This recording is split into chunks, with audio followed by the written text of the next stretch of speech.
Thank you very much, Nancy, and hello, everyone. How nice of you to be here tonight. How many of you have read one or more of my books? Oh, okay. That's what I was afraid of. So I'm in a little bit of trouble tonight. That means I have nothing new to say to any of you. You all know everything I'm going to say, everything I'm going to do. You know every move I'm going to make. I feel a bit like Madonna's next husband on his wedding night. I know what I want to do, I'm just not certain I can make it interesting.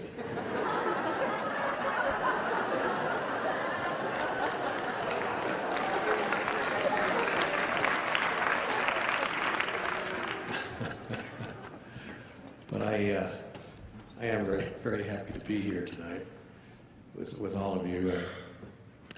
I really am glad that so many of you have read at least a little of the material, because then I don't have to start at the beginning.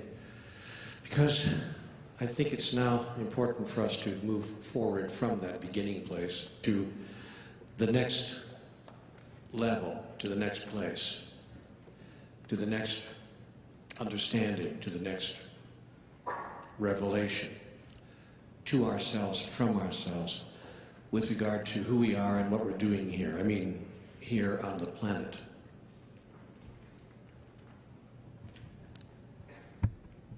It's almost difficult to know where to begin in a talk like this, but I'll just jump right in.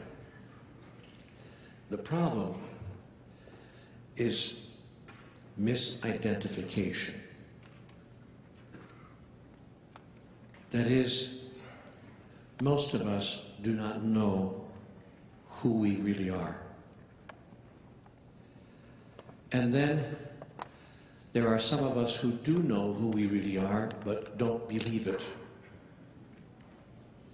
And then there are some of us who do know who we really are, and believe it, but don't know how to experience it. And then there are some of us who do know who we really are, and we do believe it, and we do know how to experience it, just not doing it. Not having the experience. For whatever reasons we have devised and constructed. Now, in ordinary times, I'd like to say that probably none of this would really matter a great deal.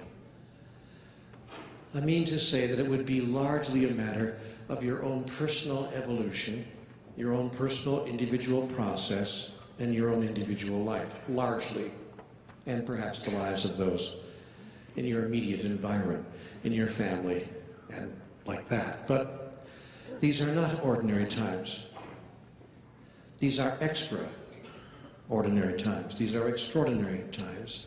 This is a different moment, a different kind of moment in humanity's experience of itself. This is a different moment in the history of our civilization. And I'm not sure whether all of us are aware of that. I suspect that many of us are. But I'd like to lay the groundwork for that here at the outset, so that we can have a context, a shared context within which to experience the rest of what I would like to say tonight. None of us are here tonight by accident, nor are we here for ourselves. I'd like to suggest to you tonight to consider the possibility that you came here this evening at the invitation of your soul. By the way, how many of you believe that you have a soul? Just kind of curious. That's most of you. Great. Let's see, 1, 2, 3, 4, 5, 6, 8 rows up, 6 rows in. What's the problem with you? But, so, if you have a soul, I should imagine that at some point in time, if you believe you have a soul, and if you experience that you have a soul, which is another thing altogether, I suspect that at one point in time or another in your lives, you must have asked yourself, and we all ask ourselves sooner or later, what is my soul doing here? That is, what am I up to? Or what's the point of it all? What is it all about? Surely it's about more than it has seemed to be for most people up until now. Surely our lives are about more than get the guy, get the girl, get the car, get the job, get the promotion, get the office in the corner, get the gray hair, get the illness, and get the hell out.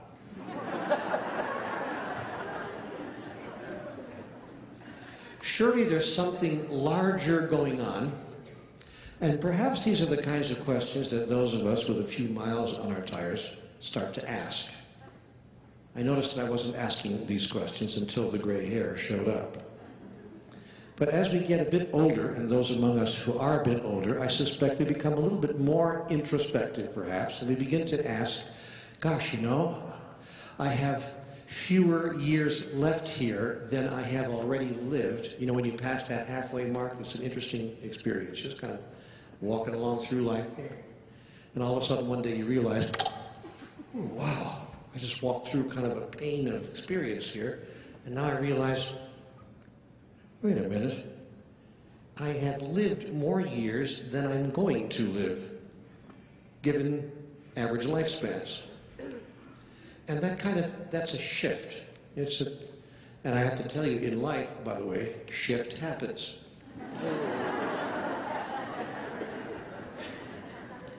And that's kind of a shift where you just go, okay, now what? I mean, like, what was that all about? And what is this going to be all about? These last and final years that I have. What is this going to be about? And why? Why? Every year for the last 10 or 12 years of his life, I visited my father at Thanksgiving. And I remember the last year that I saw him before he passed on. We were just sitting, and he had become, by the way, more and more quiet as each year went by. My father was a very boisterous, kind of an outgoing person. But in the final years of his life, he just kind of like receded back into himself, and he was sitting in his rocking chair in the den and saying really very little. I was sitting across, the room from him, and this is where patience comes in, because you have to be really willing to be there in a quality way with your elder parents, even when they have nothing further to say. So I said, Dad, let's talk. And he said, well, what? So let's talk about life. Oh, he's not again. I said, Dad. He said, oh, wait, by the way, speaking about life, son, how's the bullshitting business? Only a father could ask a best-selling author a question like that. So I said, Dad, what is the purpose? What is the meaning of life? You're 83. Help me out here. Bring me the wisdom of your years. And my dad looked at me with no attempt to be funny at all.